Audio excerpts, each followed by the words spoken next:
Un démineur s'arrête brusquement, comme s'il avait perçu quelque chose. Effectivement, un fil fin apparaît. Dima lève la main pour indiquer aux autres de s'arrêter. Il y a un engin explosif artisanal dans l'arbre. Devant. Il y a encore des dizaines de ses fils. Gilin leur fait signe de tous se replier. Il décide d'envoyer le véhicule de déminage pour gérer la situation, pour éviter tout incident. Mais Dima veut désamorcer l'engin afin de l'étudier. Gilin le réprimande aussitôt. Dima lui répond: n'as-tu pas remarqué que quelque chose clochait avec ce piège? Le fil est à hauteur de tête. Alors que lorsque nous déminons, nous baissons la tête pour surveiller nos pieds. Gilin, pris à partie, reste sans voix. Ils ont le même grade militaire. Tous les deux sont capitaines, mais Gilin est le commandant de la mission. Bien que Dima ait une grande expérience du déminage, il prend souvent des initiatives sans en référer. Cela empêche Gilin d'imposer son autorité devant l'équipe. Le véhicule de déminage entre dans le verger, suivant les instructions de Gilin. Cependant, la tension monte entre les deux hommes. Une fois le verger nettoyé, l'escouade continue sa progression. Ils arrivent à une station-service. La station-service est remplie de bombes par les rebelles. Dima teste la température du détonateur. Il conclut que le détonateur a été placé il y a 10 à 15 minutes. Il presse que les ennemis ne sont pas loin, peut-être tout près. Gilin s'y oppose instinctivement. Il estime que le plus urgent est de nettoyer les bombes.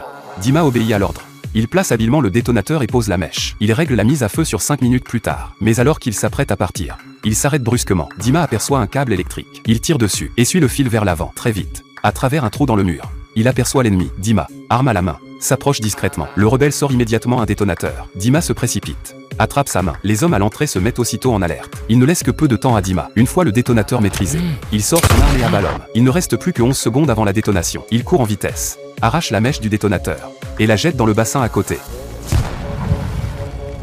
Dima pousse un soupir de soulagement. Il fait un signe de sécurité pour rassurer ses camarades. Dima repère une ceinture explosive. Il l'enlève et la ramène dehors. C'est la première fois, en tant d'années de service, qu'il obtient une ceinture explosive. Il souhaite l'étudier. Gilin est furieux. Dima a éliminé l'ennemi, sauvé la station-service. Mais il n'a pas respecté les ordres et a agi de son propre chef, ce qui risque de mettre l'équipe en danger.